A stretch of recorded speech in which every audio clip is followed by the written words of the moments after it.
सत्संग से सोधी आवे, नहीं जीव 84 में जावे। सत्संग से सोधी आवे, नहीं जीव 84 में जावे। अब मेटो द्वेष और राग, हो राग या उम्र बतेरी जाली। अब मेटो द्वेष और राग, हो राग या उम्र बतेरी जाली। तो क्या बताते हैं, केले की कोपीड है और फूल पान फल खाही। नर का मुख नहीं देखते, वो बस्ती डकट ना जाही। वो जंगल के रोज हैं जो मनुष्यों बिद के जाही। निस्दिन फिरो उजाड़ में नो परमात्मा पावे नाही। कितना सिंपल साधारण तरीके से बता दिया कि केले की कोपीन कोई संत बांध रहा है, यानी केले का पत्ता पर्दे पर बांध रखा, वस्त्र नहीं पहन रखे, और पत्ते फूल फल खा के और जंगल में रहता है, और बस्ती के निकट भी नहीं जाता, आदमी का मुख भी नहीं देखता, उनसे दूर भाग जाता है। जैसे कहते हैं केले की कोपीन है जो फूल पत्ते फल खाही और नर का मुख नहीं देखते। उस संत के बारे में वो यही बता रहा था कि वो आदमी के दर्शन नहीं करता, ना दर्शन देता। नर का मुख नहीं देखते, जो बस्ती निकट ना जाही, वो तो जंगल के रोज हैं। ये नील गाय है, वह धके खान दिया अंडे सारे दिन नील गाय उन्हें मिल गया भगवान। अर्चे निस्दिन फिरो उजाड़ में नो परमात्मा पावे नाही। फिर क्या बताया कि डेरे डंडे खुश रहो, ये खुश रे लहन मोक्ष। और ध्रुव प्रहलाद जब पार हो गए थे फिर गृहस्थी में के दोष। कितना साधारण तरीके से हमारा जो अज्ञान अंधेरा साफ किया भगवान ने, कि आप जी ध्रुव जी को प्रहलाद जी के तो खूब गुण गाते हो कि मुक्ति प्राप्त कर गए। ये क्या थी, ध्रुव 5 वर्ष की उम्र में घर छोड़ गया था और इसने परमात्मा मिल गए जो इन्होंने, क्योंकि ये पिछले ही, अब ध्रुव को तो मिल गए और लाखों वर्ष बैठिए उन्हें ना मिले।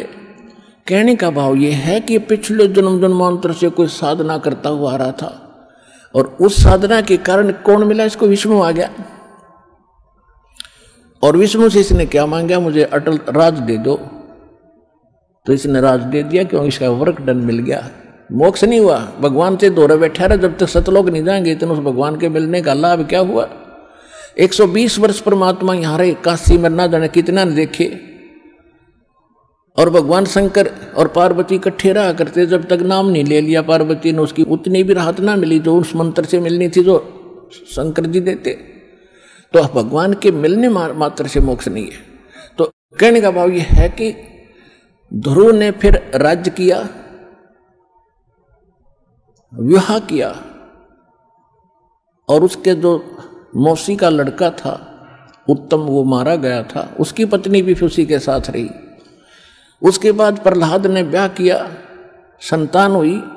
बलि राजा जिसने 100 यज्ञ किए थे 100 मन की, जिससे वो इंद्र की गद्दी प्राप्त करना चाहते थे, जिस कारण से भगवान 52 रूप बना कर आए थे, वो बलि जो है प्रहलाद का पोता था और बैलोचन उसका पुत्र था प्रहलाद का।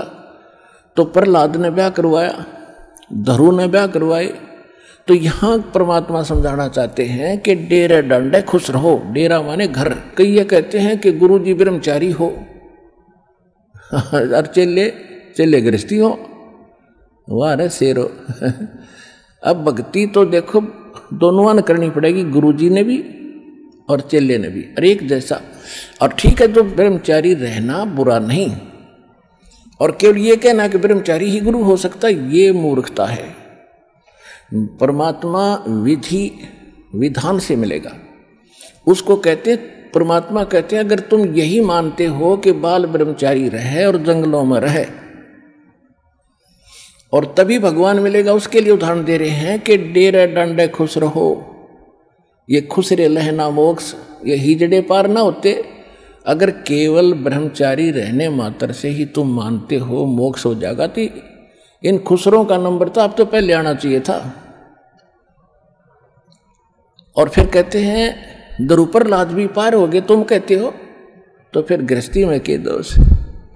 अब परमात्मा का कहने का ये तात्पर्य नहीं है कि खुसरे मोक्ष नहीं पाएंगे, यानी मुक्ति मनुष्य जीवन हो, चाहे वो खुसरे हैं, ये भी तो मानुष है, इनमें सब बुद्धि है और स्त्री है पुरुष है, इस विधि से मोक्ष प्राप्ति होगी मानव शरीर में। तो परमात्मा ने ये बताना चाहिए, जैसे परमात्मा कबीर जी ब्रह्मचारी थे, वो तो मालिक हैं, उनको तो ये वासनाएं निकट भी नहीं है, लेकिन एक गृहस्थी क्रम करके दिखाया उन्होंने। 2 बच्चे मुर्दे जिंदे करे थे किसी कारण से, किसी की शर्त पे, और 2 माता पिता थे। वो बोले जन्म नहीं था मालिक का, वो नीरू नीमा उठा लाए थे दाता को, जब सतलोक से आके कमल के फूल पर विराजमान हुए थे लहर तारा तालाब में। तो ये परिवार था दाता का, और परिवार में रहे, परिवार गृहस्थी का वाला कर्म किया, सारा कपड़ा बुना करते थे और भगवान की भक्ति भी करते थे, परिवार का पोषण भी करते थे, भक्ति भी करते थे का मतलब हमें दिखाते थे कि भक्ति करनी पड़ेगी, और इतना भी गुजर मालिक दे दे तो भी पर्याप्त है। यहाँ से पीछा छुटाने के लिए इन बकवादों से उल्टा हटना पड़ेगा। कोठी बना लूँ, फैक्ट्री ला लूँ, यूँ कर दूँ, फलान कर दूँ, ये नहीं। परमात्मा ने जो भक्ति करनी है तो भगत की तरह रहना पड़ेगा, बुराइयों से भी बचना होगा, और एक बहुत ही साधु भाव में रहना पड़ेगा, किसी की आत्मा नहीं दुखावे।